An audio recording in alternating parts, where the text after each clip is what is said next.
Hello, everybody. Gamer CJ here. This is a Gamer CJ podcast. This is the first podcast I've actually decided to record in a long time. Last time I recorded, I don't remember what I was talking about, but today we're going to be talking about this album I've been constantly listening to recently. The band's called Phantom from New York. They have an album called Dead or Alive. Really top flight, like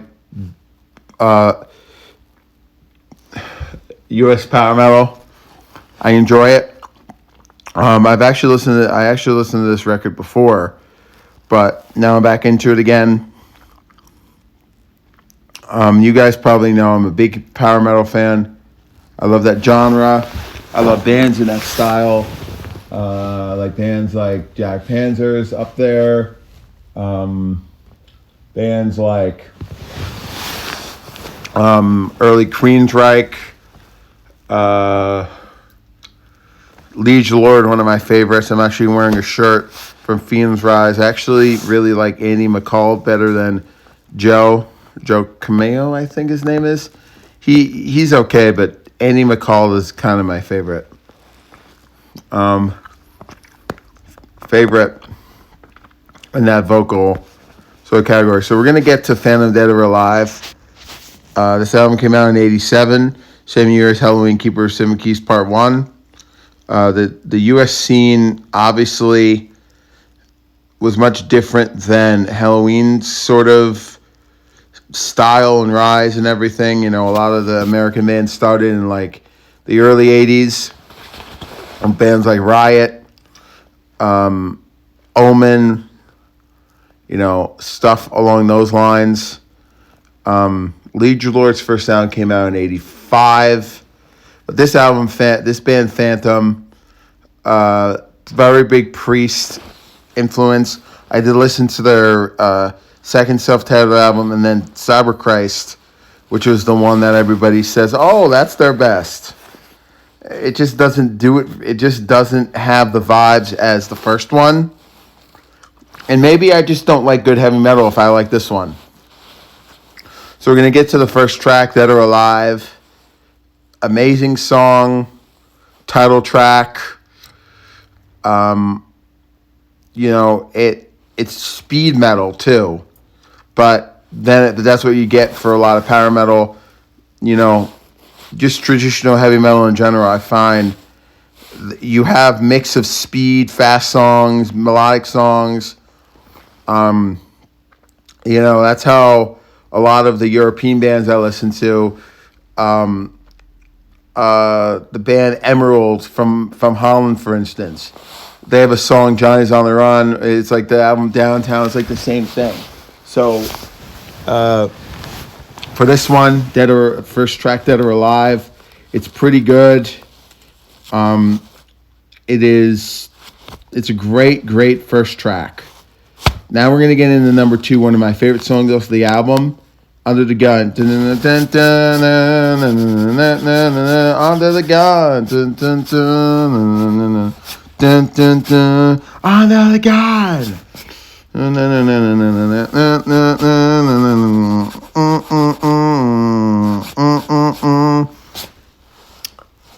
It's a very good song. I really enjoy it. Under the Gun, track 2, amazing. Now we're gonna get to track number 3, Punish the Sinners. It has a very good riff. Punish the sinners. Punish the sinners. Great track. Track 3 is great. The Stand, track 4. It's just a quick little podcast. Track 4, it's pretty good. I mean, some of these songs are good. It just, obviously, you know what this album reminds me of? A lot of the songs remind me, they have a big Grim Reaper vibe. Big Grim Reaper. And If you guys aren't aware, Grim Reaper, especially the first two. Look, Rock You to Hell, I have a shirt of it. Rock You to Hell is pretty good. This has more of either See You in Hell or Fear No Evil vibes. This album also has a Priest vibe. So the Stand's kind of, it's one of those songs that, mid-tempo, it's just good old heavy metal. Even though the album is considered power metal, I would just consider it more to be just in the heavy power speed sort of genre. Black Widow's next. It's pretty good. I always confuse it with what's the band I'm listening to? Well, here she comes again, that widow. Oh yeah, who's I listening to? I keep forgetting the name of the artist, but I was listening to that recently. Here she comes again, that widow. Oh no, yeah, that's right. Proud from Sweden. They're not having. I consider them that they have. That band is really good too. So whenever I think of a song like Black Widow, I always think of that. Take Me Down Slow. It's weird. It's a slow down tempo song. And just so you guys are aware, this album does have keyboards, which is fine. I mean, Halloween, one of my favorites. They incorporate keyboards. Keyboards are okay in a band. If, Europe, I'm talking to you. When keyboards take over the music. You know what I mean? Keyboards are okay in bands like Universe, a very good Swedish heavy metal band. Keyboards are fine, but when they kind of obscure the sort of music that you're listening to, no. So this band's really good with incorporating keyboards. Take Me Down Slow. It's kind of just one of those sort of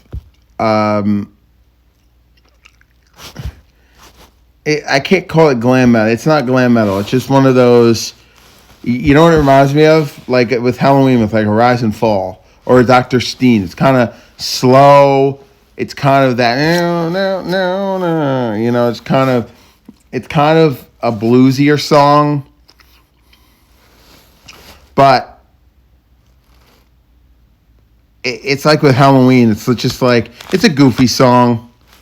Dead of the Night is a pretty good song. And then, so this version I have, the song, I'm going to get to track 8, but Dead of the Night is a pretty good song too. Like I said, I haven't gotten to the album yet. I just feel like I let you guys know that I really, really enjoy this record. Then you have Turbocharged. Now, what's funny about this version is that I guess it incorporates the bonus track. So, according to... Hold on.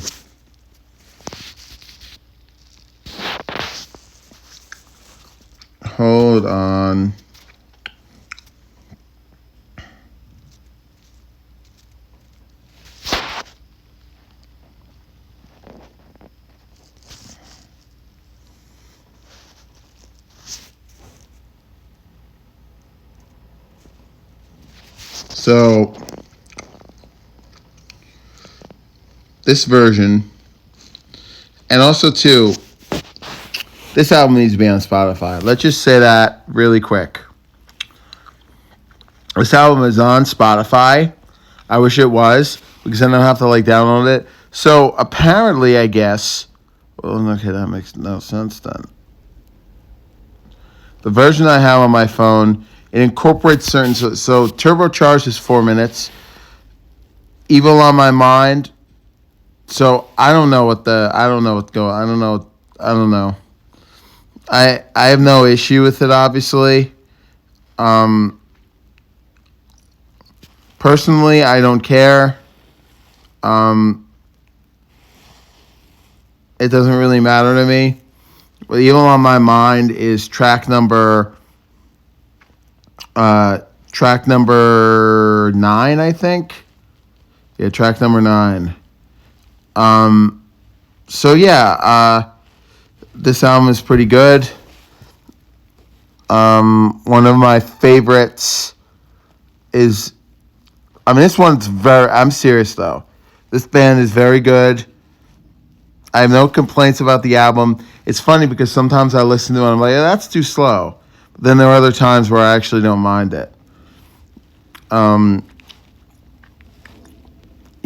Obviously, I guess they had this album in the CD, and it's like that they have to add "Evil on My Mind," which I don't really care about. The songs on there are pretty good. Like I said, I wish I was on Spotify. That's one of the weirdest things that gets on my nerves. There are certain songs that you sort of put on Spotify because I listen to Spotify, and then when I don't have Spotify, I will download the album off of somewhere, because you know what it is. I would buy the album. I just don't have any ability to sort of. I have a laptop where I cannot rep it, and I like to have to listen to music on my phone. So, I rather have it listen to it through iTunes if I cannot do Spotify. That's how I do with Universe. That's how I do with certain albums that I feel like I cannot do that. All right, well, that was my review of Phantom, Dead or Alive. Really good album. It's a very awesome, it's a very good record. Very good record. Just classic power metal, heavy metal. It's got very good Priest vibes. It's got some Crimson Glory vibes. Really good heavy metal. As much as people say, oh, well, Tribe of Christ is better. It depends on how you look at it. Tribe of Christ has a different style compared to, you know what I mean? Compared to the other albums in the discography. I really would love to find how to, I really want to look them up, playing live. I can't find it. I don't know why. No live recording exists whatsoever. I guess, yeah. All right, so I guess I'll talk to you guys in the future. Happy New Year. Goodbye.